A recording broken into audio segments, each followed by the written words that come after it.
Together, growing in faith, changing communities. Ngegama likaYisebe nendodana nomoya ocwebileyo. And ngifisa uqala in verse 11 as we look at this word. And he said, there was a man who had 2 sons. And the younger son said to his father, Father, give me the share of the property that is coming to me. And he divided his property between them. Ujesu begins by telling us this story. There was a man, and I always find this interesting. He has no name. We only know him as a compassionate father. We only know him as a rich father. But he doesn't give us his name. And it's very interesting ukuthi alaziwi igama lakhe, akhulunywa ngegama lakhe. But it's very interesting ukuthi waziwa as a compassionate father. And the author begins by saying, there was a man who had 2 sons. And ngaziwa kanjani emphakathini? Ngaziwa kanjani emndenini wami? Ngaziwa kanjani ebandleni? Mhlambe kweminye imizi kwathiwa nanguke lo ozala umfundisi, nanguke lo ozala uthisha, nanguke lo ozala udokotela, nanguke lo ozala whatever profession. Omhlambe kuthiwa nangu lo ozala lo yamfana odlwengule leyangane, nangu lo ozala leyangane ebikadilwa emgaqweni, nangu lo ohlushwa abantwana bakhe, nangu lo oshawa zingane zakhe, nangu lo ozala amasela. Bangazi kanjani abantu njengomzali? The opening lines in verse 11 are quite fascinating. There was a man who had 2 sons. Mina makhulunywa ngami kuthiwani? Umndeni mawuhlangene, there is this thing eyenziwa imindeni. Uthola ukuthi mawuhlangene umndeni, mhlambe khona obani, o-auntie, omalume, ogogo, omkhulu, abazobathi usabanjani ukuhlupha usibanibani.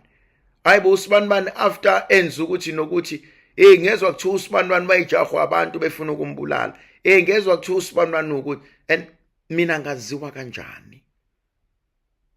Abantwana bami banginikeze hlobo luni lwe-identity emphakathini. Khona abantwana esithi masikhuluma ngabo noma kukhulunywa ngabo, inhliziyo yethu ijabule, inhliziyo yethu iqhenye. Umuzwa umzali ethi ngiyabonga Nkosi, umuze umzali ethi ngiyaphila ngabantwana bami Nkosi, umuze umzali ethi kodwa ave ngiqhenya ngani ingane zami. Kodwa kwezinye indawo uyamuza umzali ethi kodwa ave ngiphoxa abantu bami. Thola ukuthi kuyaziwa nje ukuthi hayi loyana ingane zakhe azibudli utshwala zibukisa ngabo. Loyana uyaziwa ukuthi ingane zakhe ayifunani, ihlezi ixabana, ihlezi zilwa. Abantu bangazi kanjani? Hlobo luni lwabazali esibona? Thandwa zami, there is in my heart this constant plea that the Lord may protect our children. There is this constant urge that we continually pray for ingane zethu, ukuthi uNkulunkulu somandla, despite everything, I offer them to you. Despite everything, ngiyabethula kuwena. Bavikele, banakekele, bafundise iqiniso. Kwesinye isikhathi njengomzali kubhlungu ukudelelwa zingane zakho. Kwesinye isikhathi njengomzali kubhlungu ukuxabana nabantwana bakho. Kwesinye isikhathi njengomzali kubhlungu ungena emacaleni naseyinkulumweni ngenxa yabantwana bakho. Kodwa bengifisa namhlanje ekseni masikhuleka kuNkulunkulu athi ohuba kamnandi athi uzungikhumbule Nkosi yami, athi lapha imihla iphele emhlabeni athi uzungikhumbule Nkosi yami. Bengifisa namhlanje ekseni uma sikhuphukela entabeni ukuba uNkulunkulu akhumbule umusa akawenza emandulo.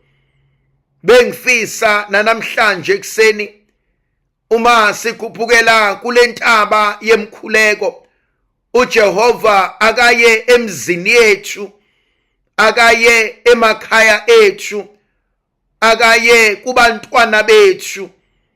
Bengifisa namhlanje uNkulunkulu oke wanyenyeza emadlebeni kaSamuel elele ukuthi namhlanje ubesanganyenyeza ukuphila kubantwana bethu, ukuthi namhlanje ekseni ubesanganyenyeza ukuphila athi mntanami akusona isabelo sakho lesi, athi mntanami angikuzalanga unjena, athi mntanami nginamaceba amahle ngempilo yakho, athi mntanami angifuni ukukubona uhlukumezeka, athi mntanami ngiyafisa ukuyizuza impilo yakho.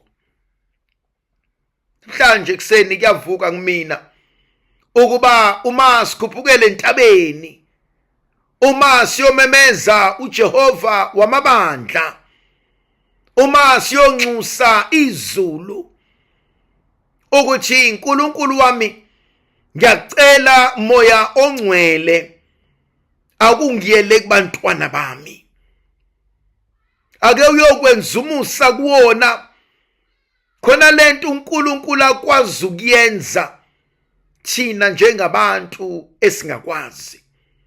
uNkulunkulu uyakwazi ukushintsha inhliziyo yomuntu. uNkulunkulu uyakwazi ukusula inyembezi zomuntu.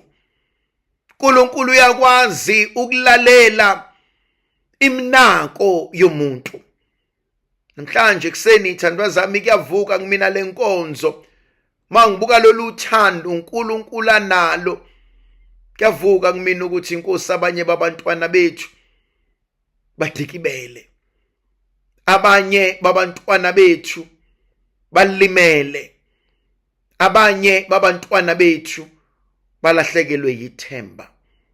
Kodwa kuyavuka kumina namhlanje ithandwa zokumkhonza uThixo ukuthi uNkulunkulu akasondele kubona. Kuyavuka kumina namhlanje ukuthi ngiyakucela Nkosi uJesu awukuye kubona ubasule inyembezi.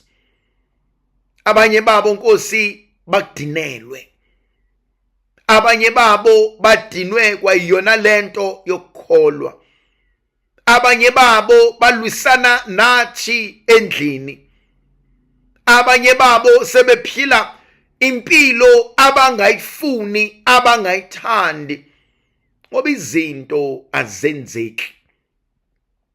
Namhlanje ekseni kuyavuka kumina ukuthi wena owake wathulisa ulwandle usangayithulisa imimoya evunguza kubantwana bethu, sangayithulisa imimoya esenhlizweni zabo, sangayithulisa imimoya edala ukuba babe nolaka olungaka, sangayithulisa imimoya edala ukuba babe nenzondo engaka, sangayithulisa imimoya edala ukuxokozela enhlizweni zabo. Namhlanje ekseni bengifisa ibandla likaNkulunkulu malikhuphukele entabeni liyokhulekela abantwana balo, ukuthi inkosi yebo sebekhulile, abanye babo kumele baganwe, abanye babo kumele bagane, abanye babo bafisa ukuba nemizi nemndeni, kodwa izinto azenzeki ngokufisa kwabo.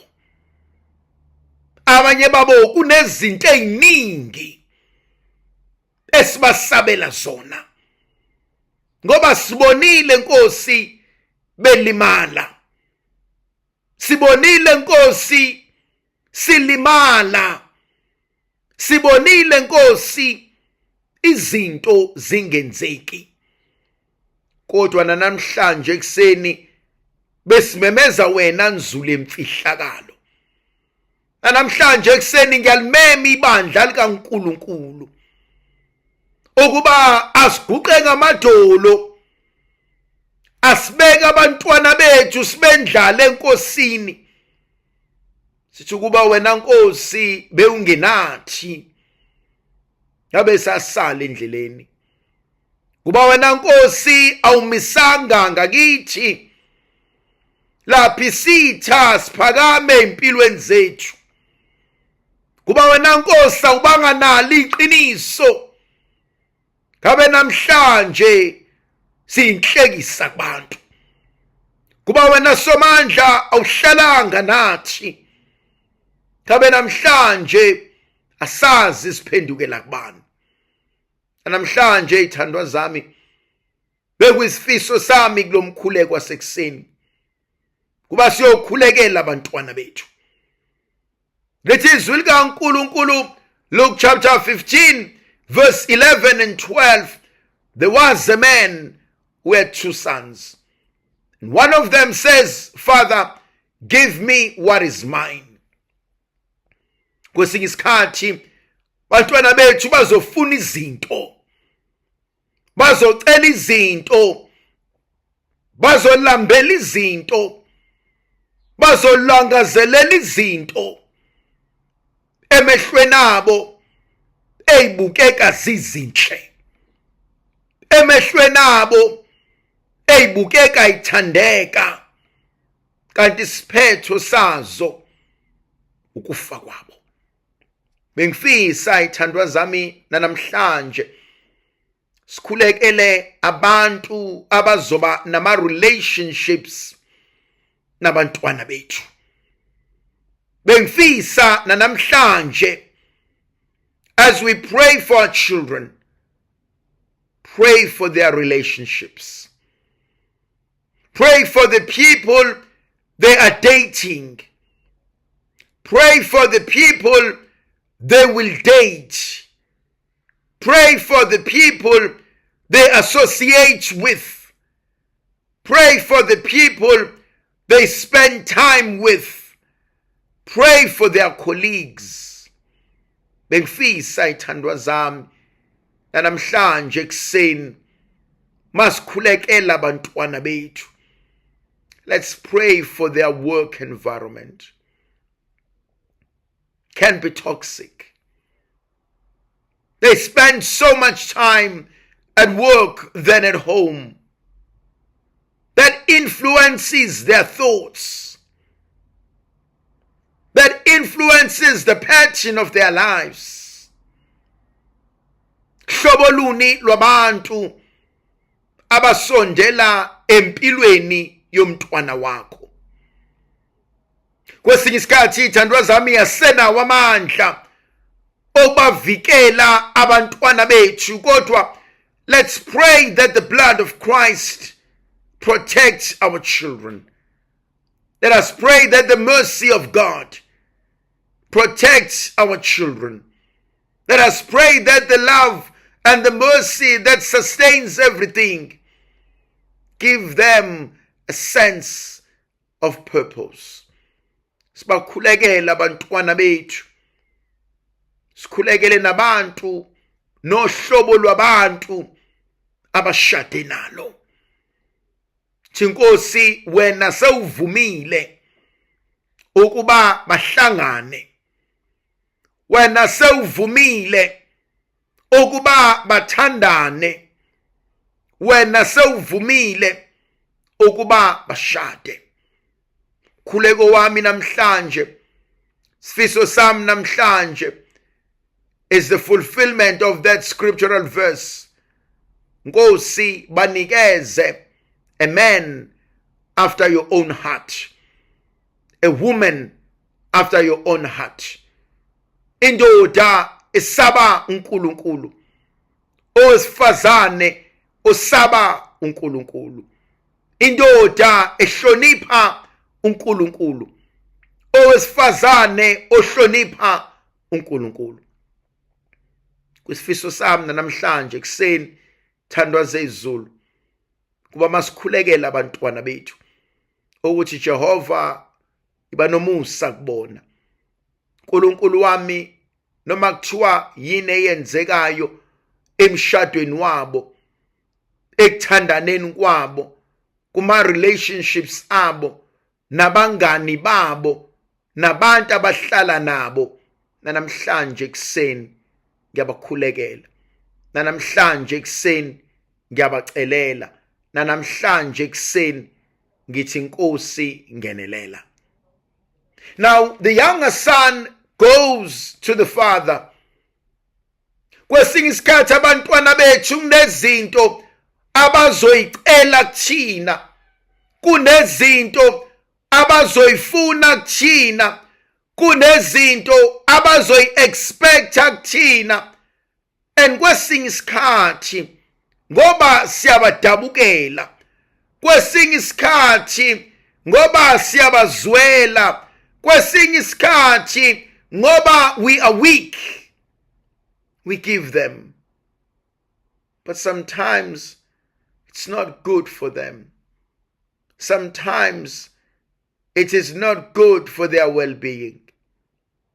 Namhlanje ekseni ngiyamcela uNkulunkulu, Nkosi, umntwana wami mecela isinkwa angamnike izitshe elizomlimaza ngelinye ilanga.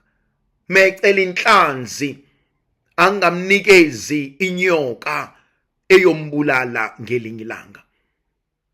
Hlobo luni lwezipho engiyinikeza abantwana bami? Bona ithandwa zami, le ndaba for me ijulile, it's so deep, because it goes beyond the physical gifts. What kind of spiritual gifts do you embark on and impart into your children's lives? What kind of spiritual gifts enginikeza abantwana bami? What kind of spiritual gifts abantwana bami engiba exposa kuwona? And that for me becomes something absolutely important. Because ithandwa zami, kuzofika la they need to stand on their own feet. Kuzofika la they need to make decisions in their own lives. Go to Galatians chapter 5 and read the fruits of the Holy Spirit.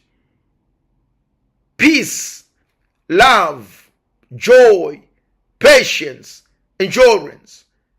Go to Isaiah 11 and read the gifts of the Holy Spirit. Wisdom, courage, kindness, counsel, fear of the Lord.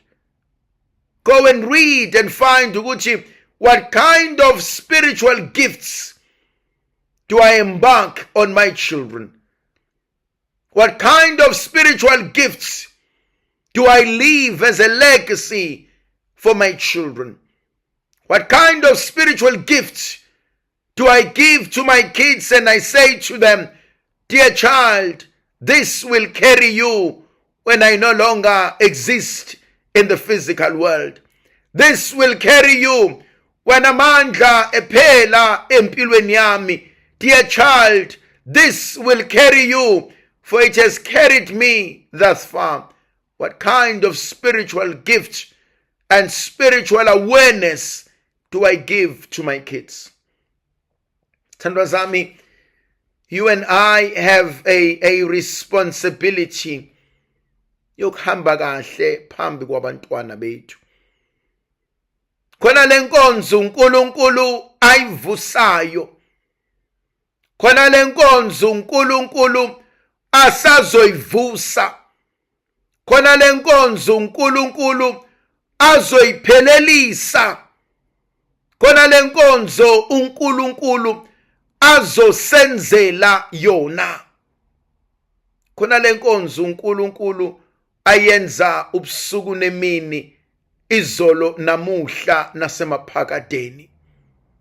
Uthi mntanami, these are the spiritual gifts I have received over the years. I impart on you what I've received from my God. I impart on you what I have learned in the journey. I impart on you what the Father has given me. Eltanda lelizwi. If you go to verse 13, not many days later, the younger son gathered all that he had, and he took a journey into a far country, and there he squandered his property in reckless living. Ngifisa namhlanje ukukhulekela abazali who have no good relationship with their children. Abantwana bethu sebahambe ekhaya. Mhlambe ukwenza kwabo okwadala ukuba njengomzali uthethe, udinwe, udube, baxoshe. Mhlambe ukwenza kwabo owayibona njengomzali ungahlonipheki. Kodwa mhlambe futhi kunabantwana bethu abangasekho emakhaya, ngoba mina njengomzali ingihlulile inkonzo yokuba umzali. Ingihlulile inkonzo yokuba umama, yokuba ubaba. Thandwa zami, kuyenzeka kwesinye isikhathi njengomzali ngikhulume ngeqise. Kuyenzeka njengomzali ukhulume nongafanele. Kuyenzeka njengomzali sithathe ngolaka. Kuyenzeka njengomzali sibe irrational. Balekile lenkonzo yokuba seqinisweni. And sit with oneself and be honest with oneself. Bakhona abantwana abaxoshwe ukwenza kwethu emakhaya. Thola ukuthi ekhaya ayikho injabulo. Thola ukuthi ekhaya ayikho imfudumalo. Thola ukuthi ekhaya sihlezi sithetha. Thandwa zami, angiphiki. Uyohlezi umzali. Uyohlezi uma. Uyohlezi ubaba. Kodwa ngeke uthethise umuntu osekhulile ngendlela othethisa ngayo ingane encane. Angiphiki ukuthi abantwana bethu bohlezi bangabantwana bethu. Kodwa kwesinye isikhathi abantwana bethu sibenza sengathi abanangqondo. Sibenza sengathi abacabangi. Sibenza sengathi bazilima. Kwesinye isikhathi kumele sibuyele to what I call progressive freedom. Omunye uzothi angikwazi ukumethemba usibanibani because of ama blunders asewenzile. Uzokhula nini? Khona lento njengomzali ehlezi ngisaba, engihlezi ngicabanga, kuzofika isikhathi la inkosi izongikhumbula khona ingibize. Uma uNkulunkulu esengikhumbulile wangibiza wangisondeza kuyena, uma abantwana bami ngingabakhulisanga ukuba bakwazi ukuzimela, ukuba bakwazi ukuthatha inqumo, ukuba bakwazi ukwenza into ngobuhlakali, bazosiza ubani mase ngisenkosini? Ngakho ngithi mhlambe ithandwa zami, abanye babantwana bethu baxoshwe ukuthi we are overly strict. Thola ukuthi nginengane esinengane, kodwa ngiyithethisa, ngishaye, ngithuke ngenhlamba, ngilalise ngaphandle kuze kukhala umzukulu wami ukuthi gogo mkhulu musukushaya umama nobaba. That's a bit too much. Angiphiki ukuthi ingane ingayenza into engicasulayo. Angiphiki ukuthi ingane ingayenza into engithela ihlazo. Kodwa angenzi into nami ezodala ukuthi ngelinye ilanga ingane yami ithi wena ushawa ubaba, ushawa umkhulu, ushawa ugogo. Khona lento ehlezi ithinta impilo yami. Do unto others what you would like them to do to you. Ungakwenzi kwabanye abantu into ongekufise yenziwe kuwena. Khona umehluko phakathi kokudisciplina nokubuyisa umuntu kanye nokuhlambalaza nokubukisa ngomunye umuntu. Ngiyamcela uNkulunkulu asize empilweni zethu singabukisi ngabantwana bethu. Just because sinamandla, just because siyabondla. Yabona thandwa zami, kwesinye isikhathi ingane zethu ziyayizenza izinto ezisiphatha kabuhlungu. Kodwa ngiyacabanga ukuthi kuyalumela uma usutshela ingane ukuthi awunto yalutho wena, nengane yakho yondliwa yimina, nomuzi wakho wondliwa yimina. Angiboni kuyinto eright leyo. Khona abantwana bethu abashadile, but financially they are not strong.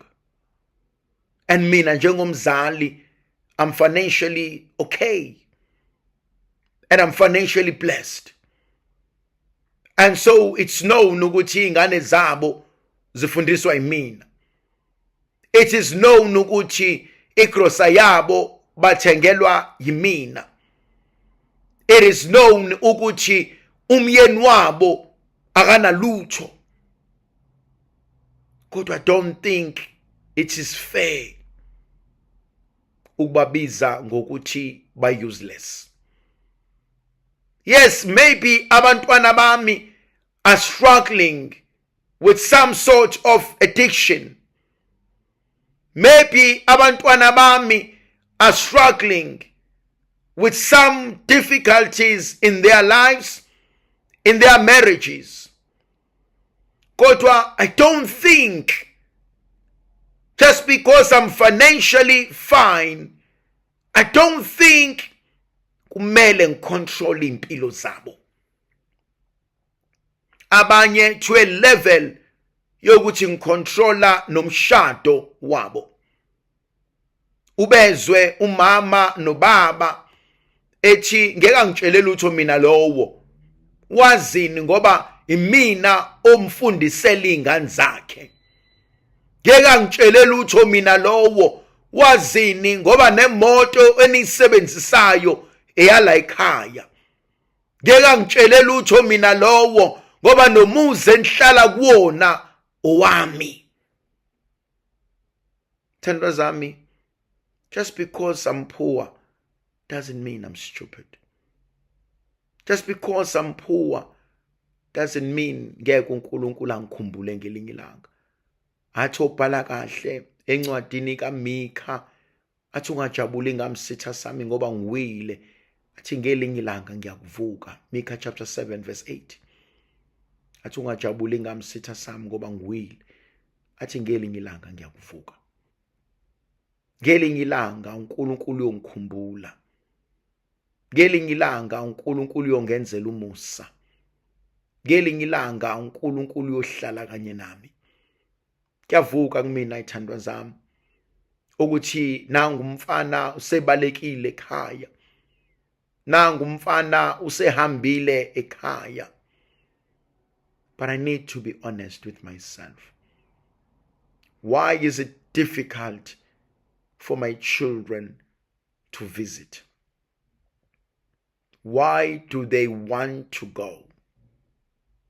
And why do they want to stay away from us? Yini lene ngaka exosha abantwana bami? Uyabona ibhlungu into ethi ingane ziyafuna ukuza kodwa ziyesaba.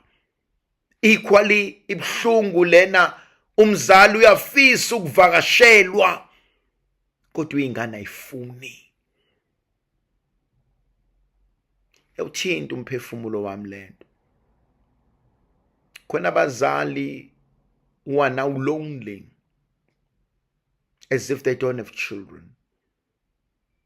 And mawubhekisisa kahle akukho kubi abakwenzile kubantwana babo.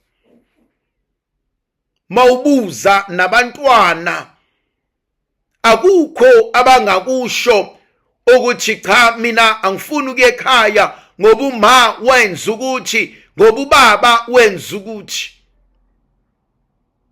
Angiphiki ithandwa zami ukuthi kumele si-enjoye impilo yethu. Angiphiki ukuthi kumele siphile impilo esiyithandayo. Kodwa khumbula umusa uNkulunkulu ake akwenzela wona ngabazali bakho. Khumbula uthando abake bakunikeza lona. Angisho ukuthi siyabakhokhela. We will never be able to pay our parents. We will never be able to give them the money or anything. We'll never be able to outmatch the love, the care, and every other thing they have ever done for us. Kodwa mina kuyavuka inkonzo yokukhumbula ikhaya. Bazali bethu abajabule ngathi. uNkulunkulu wasinika bona singakakwazi kwenza lutho. Namhlanje singamadoda, namhlanje singomama, namhlanje sinakho konke. Ekujabuleni kwakho ungalikhohlwa ikhaya. In your success, don't abandon your family. In everything that God has blessed you, I always believe I'm indebted to my family. With everything, I'm forever indebted to who they are, what they've always been in my life. Yangithinta uma uverse 13 ethi he squandered everything. He lost everything. Buhlungu lento. Sometimes I can lose everything. Ngalahlekelwa ikona konke. Yabona ithandwa zami kunale nkonzo ehlala kumina ngokuthi kuningi enginakho. Kodwa futhi nenginakho kusangasuswa kumina. Kuningi uNkulunkulu angibusise ngakho. Kodwa nengibusiswe ngakho kusangashabalala. I can lose everything. I've seen, I've known, I've experienced the loss. Athi umpostoli Pawuli athi kwabanotho nami nginotho, kwabaswelayo nami ngiyaswela, kwabangenalutho nami anginalutho. Athi I became everything to all people. Kunale nkonzo ethi kumina ungajabuli ngami sitha sami, ungaqhoshi ngoba nakhu unakho konke. Ngiyayisaba mina inkonzo yempakamo.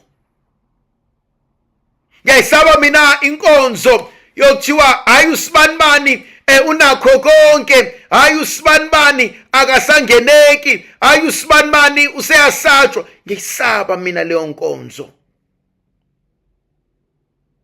Unganakho konke, ungabusiswa ngakho konke, kodwa uzungakhohlwa inyoni nenyoni ingandiza iye noma ikephi la ifuna ukuya khona, kodwa ekugcineni imisibuya izobuya izohlala laphansi edlekeni sayo noma esihlahleni noma ikephi. Ayikwazi ukulala indiza, ayikwazi ukulala emoyeni. At some stage home will always be home. Uma ngahluphanga wena kohlupha abantwana bakho, akhohlwa ikhaya,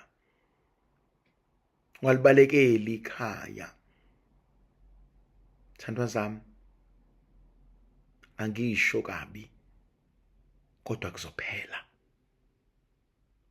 Uyabona kunemizi esakhula siyazi yaziwa ukuthi laphana bazigwili, laphana banezitolo, laphana banamatekisi, laphana banokuthi nokuthi, umama walaphana, ubaba walaphana. Kunemizi esakhula njalo. Eminye yayo mhlambi sanjalo, kodwa eminingi yayo sekuyaxoxwa kwakuyisitolo saka, kwakuligaraji laka, kwakunamatekisi lapha, kwakunemfuyo lapha, kwashona usibanibani, kwaphela konke. Ungaqhoshi, ungamdelela umuntu ngoba nakho uNkulunkulu esakubusise ngezinto, ngoba ngelinye ilanga kophela. Abanye kuthi masekuphelile bangazi bazobuyelaphi, bangazi bazobuya kanjani. Uma ngiya ku verse 14, when he had spent everything, there was a severe famine in the land, and he began to be in need. And he went and he hired himself out to one of the citizens of that country, who sent him into the fields to feed the pigs. Khona elingithintayo ku verse 14. When he had spent everything, a severe famine arose in the country, and he began to be in need. Indlala seyifikile. Ngoba iyafika indlala. Yafika indlala ithandwa zami. Yabona khona abantu who live in beautiful homes, luxurious homes. They've got everything. Khona abantu who drive beautiful cars. Khona abantu who've got digits, numerous digits in their bank accounts. But they are lonely. Yafika indlala. Abanye akusiki indlala yesinkwa. Akusiki indlala yemali. Akusiki indlala yokuthi anginalutho engizoludla. No. Udla noma yini noma nini adle azakiyeke. Thina sibuko buffet once in a while, yena breakfast yakhe, lunch yakhe, supper yakhe, ibuffet uyayichuzela. Kodwa unendlala. Unayo yonke into. Kodwa akanamuntu. Akanamuntu omthandayo. Thandwa zami khona umehluko between umuntu who loves what they get when they are with me, who loves the feeling they get when they're with me, who loves the benefits I provide for them, who loves the lifestyle I give them, than umuntu who loves you for who you are. Khona into efanele sibuye singayikhohlwa. Khona abantu abakuthandayo ngoba bathanda wena. And sometimes you feel that, you know ukuthi no Sibani loves me. But equally uyamazi ukuthi akangithandi lo. Uyangitolerate lo. Uyangibekezelela lo. Kube khona umuntu othanda izinto aybenefitayo ngawe. Hayi uSibani mina manginaye, hayi thina siqeni nje ukuthi sigroove weekend yonke. Yes, angakubiza ngomngani wakho. Yes, angakufaka ku speed dial. Because namhlanje ufuna ukuba happy ngawe. Kunama benefits awatholayo. Because la osebenza khona, because of a relationship yakhe nawe, benefits him or her. Kune lifestyle I enjoyayo. Kunama privileges awa enjoyayo. Hey, thandwa zami. Khona umuntu okushadayo. Sehlale nawe wakufunda. Wa realize ukuthi angimthandi. Kodwa package eza nayo izongisusa ekuhluphekeni. I-package eza nayo izo-upgrade impilo yami.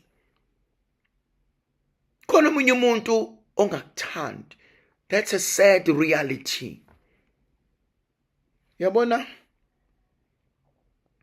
Khona umuntu ongayithandi ingane yakho. Kodwa uthanda ukuthi ingane yakhe izalwa emndenini okwazi ukuprovide everything. Khona umuntu ozomithela ingane yakho. Hayi ngoba nakhe ithanda. kodwa uyazi ukuthi ekumitheni kwakhe uzoyibamba ingane yakho ngokuyizalela ingane. And once wayibamba uyophila i-lifestyle ayingeke akwazi ukuyi-afforda ngokwakhe. And hence le ngane izoba ithikithi out of poverty into abundance. Khona umuntu ozolobola wena hayi ngoba nakhe kuthanda, kodwa uzokulobola ngo-30,000 na uthe wazi wangilobola usibanibani, because uyazi ukuthi down the line 6 months time, a year's time uzodivorsa nawe, customary marriage. Lo muntu uzophuma no half we-pension yakho, no half we-property yakho, no half wama-assets akho. Not because ukuthandile, beshawa indlala. Indlala iyafika. Afika umuntu empilweni yakho kanti ulethwe indlala. Afika umuntu empilweni yakho kanti they have studied your life, they have studied your family. Aqede yonke into ngawe. Thatha izinto zakho, thatha izinto zabantwana bakho, in the name of ngiyakuthanda, in the name of ngizokulobola, in the name of ngizokuzalela abantwana. We must have this conversation. We must. Don't think everybody is as innocent as you are.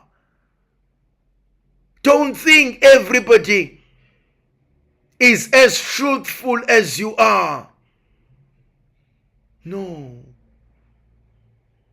Abanye abantu baneyinhloso. Abanye abantu banama-plans.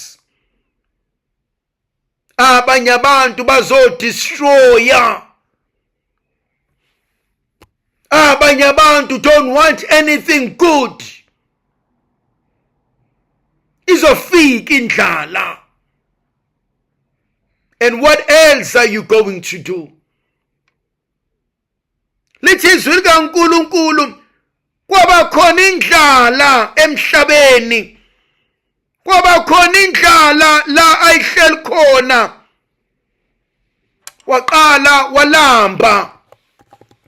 Waqala waxakeka. Waqala wayibuza ukuthi ngizokwenza njani. In verse 15 wagcina esesebenza alusa ingulube, into ayingayidlisha ukuyidla. Wagcina ngelinye ilanga esefuna ukudla okudliwa zingulube. Esefuna ukudla okudliwa yinto ayithe angisoze ngayenza. Umuzi umuntu omdala ethi mntanami ngiyamsaba umuntu othi never. Athi never say never, because never is a long word. Mina ngisoze ngakwenza ukuthi. Mina ngisoze ngathandana nomuntu ukuthi. Mina ingane yami ayisoze yazalela umuntu ukuthi uNkulunkulu lona, uNkulunkulu lona. uNkulunkulu lona, uNkulunkulu uthilana ngehlazo. But I like verse 16. He was longing to be fed with the ponds that the pigs ate, but no one gave him anything. I like that part. But no one gave him anything. And ngiyambonga uNkulunkulu ukuthi nobody gave him anything, because we become what we eat. Ekuxakekeni kwakhe konke, he longed to be fed by what the pigs were eating. ngoba sengixakekile. Ngiyamcela mina uNkulunkulu, usho njalo ngelinye ilanga uDavide athi, Nkosi ungangiphi ingcebo ngoba hleze ngiyokuthuka, kodwa Nkosi ungangiphi ukuhlupheka ngoba hleze ngiyontshontsha bese ngithuka igama lakho. There are moments, ithandwa zami, when we become so desperate. There are moments, ithandwa zami, when we lose everything and we say, what the hell, I may as well. But ngiyambonga uNkulunkulu for abantu abathi ngeke mfana wami, ngeke ngikwazi wena ukukunika lento. Ngiyalazi ikhaya ovela kulona. Ngeke ngikwazi ukukunika ama-drugs, ngiyamazi mina uma wakho. Ngeke ngikwazi mina mfana wami ukukuphilisa lempilo. Ngeke ukwazi mntanami ukudayisa ngomzimba ngoba ngiyalazi ikhaya ovela kulona. Ngiyambonga uNkulunkulu ngabantu abanjalo abathi ngeke mntanami. Yes, you may be down and out, kodwa ngeke mntanami, ngiyalazi ikhaya ovela kulona. Ngiyawazi umndeni okukhulisile. Ngeke mntanami, mina ngiyakwazi uNkulunkulu esahambele ngakuwena. Mina ngiyamazi uNkulunkulu esasebenza imangalise empilweni yakho. Ngeke ngikunikeze lento oyifunayo ngoba ngiyazi it's not good for you. My God, we need abantu abanjalo. Siyalidinga ibandla elinjalo elizomela iqiniso.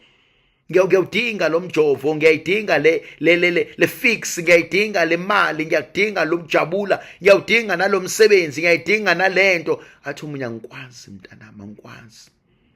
Because ngiyalazi ikhaya ovela kulona. Ngoba ngiyayazi imfundiso oyitholile, ngoba ngiyayazi imfudumalo okhule ngayo, ngoba ngiyamazi uNkulunkulu esanga kuwena. Angikwazi ukwenzisa lokhu. Thandwa zami, uyahlukumeza umoya wami reality yokuthi nginabantu who are waiting for us to fail and they capitalize on that. Kunabantu who are waiting for us to fail and they capitalize on it.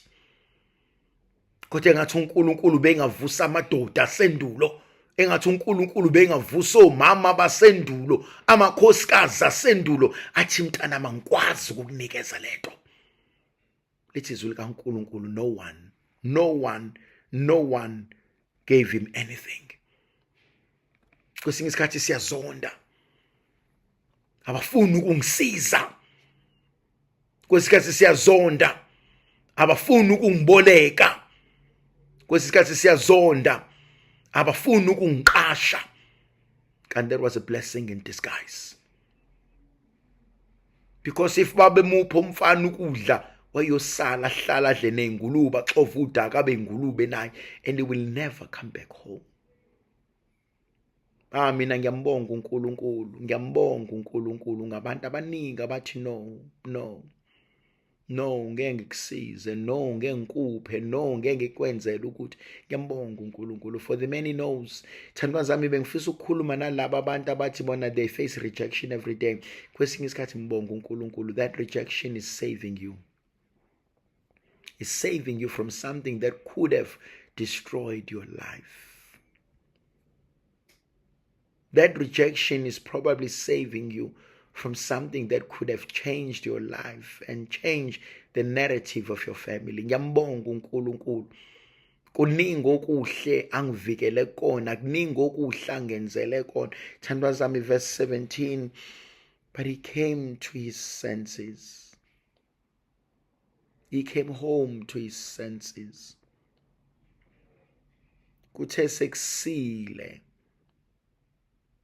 And then he says, how many of my father's hired servants have more than enough bread, but here am I dying of hunger. That's the word of today. Bangaki abantwana bakaNkulunkulu. Bangaki abantwana bakaNkulunkulu who have more than enough. How many of God's children who have more than enough? Here am I dying of hunger. That's the word for today. How many of my father's children have enough food, and here am I dying of hunger? Bangaki abantwana bakaNkulunkulu abanakho konke, kodwa bheka mina ngiyafa indlala. Buyele ekhaya. Come back home. Buyela ekhaya la ongeke ubaliselwe khona. Buyela ekhaya la ungeke uthethiswe khona. Buyela ekhaya la ungeke uxhashazwe khona. How many of my father's children who have more than enough? Here I am dying of hunger. How many of my father's children who have more than enough? Here am I dying of hunger. Ngabusafa. Ngafela endleleni. Ngafela ehlazweni. Ngafela emanyaleni. Ungafezi ikhaya likho. Khona umuntu engimaziyo mina okwazi ukwenza imangaliso. Khona umuntu engimaziyo mina ovula amehlo empumputhe. Khona umuntu engimaziyo mina ophukudla kubantu aba more than 5,000 kuze kusale. Khona umuntu engimaziyo mina osilwelayo endleleni. Khona umuntu engimaziyo mina odabula amanzi sambe emhlabathini owomileyo. Khona umuntu engimaziyo mina ishosha ziyasukuma. Khona mina umuntu engimaziyo imungulu ziyakhuluma. Ukhona mina umuntu engimaziyo abangezwa bavuleka amadlebe bezwe. Ukhona mina umuntu engimaziyo owelapha zonke izifo. Ukhona mina umuntu engimaziyo noma bangakufaka esithandweni somlilo uzongena nawe futhi umlilo ngeke usakushisa. Ukhona mina umuntu engimaziyo othi noma bangakuphonsa emphandweni weingonyama athi ngeke ayibulali ingonyama kodwa uzoyivala imlomo. Ukhona mina umuntu engimaziyo ozwi lakhe aliphikiswa. Ukhona mina umuntu engimaziyo oyindoda yamadoda. Ukhona mina umuntu engimaziyo omavula kuvaliwe emzini yamadoda. Ukhona mina umuntu engimaziyo ogama lakhe lomKristu. Akukho kumhlulayo. Akukho angeke akwazi ukwenza. Akukho angeke akwazi ukumelana nakho. Amadoda sendulo athe onwele zakhe zimhlophe njengoboya bezimvu. Amadoda nezalukwazi zasendulo athe mayimbona athi osihlalo sakhe sigcwele ithempeli, athi onyawo zakhe zenza umhlaba isenabelo senyawo zakhe. Hey, khona indoda mina engiyaziyo ekwazi ukuguqula izimo. Khona indoda mina engiyaziyo evusa umuntu ekufeni. Khona indoda mina engiyaziyo eyake yavusa amathambo ayisomile. Khona indoda mina engiyaziyo evula amehlo maqedana abantu babona inkazimulo. Khona indoda engiyaziyo ebona umuntu exhugela enquke maqedane masihlangane nawe abantu bathi ayibo asikwazo nje. Khona indoda othi musu uyibikele ebese bethuka abantu ukuthi hlobo luni lukaNkulunkulu lo lukantu wena okhuleka kuyena. Khona mina inyanga engihambayo engithi mase ngibike kuyona amazulu avuleke. Engithi mase ngibike kuyona obehlele ehlalweni somusa sukume. Othi mase ngibike kuyena inglozi zezulu zithi bangobani abagqoke ezimhlophe. Engithi mase ngibike kuyena athi abagezile ingubo zabo egazini lewundlu. Bengifuna ukuthi kuwena namhlanje khona le ndoda ethembekile. Athi oke wabhala kahle athi othembisile, athi uthembekile, That you may be unfaithful, but he remains faithful because he can never be unfaithful to himself. Hayi thandwa zami, khona le ndoda mina engiyaziyo ogama layo linguKristo. Namhlanje usazosiza. Namhlanje usazosenzela umusa. Namhlanje usazohlala nabantwana bethu. Ngegama likaYise benendodana nomoya ocwebileyo. Amen.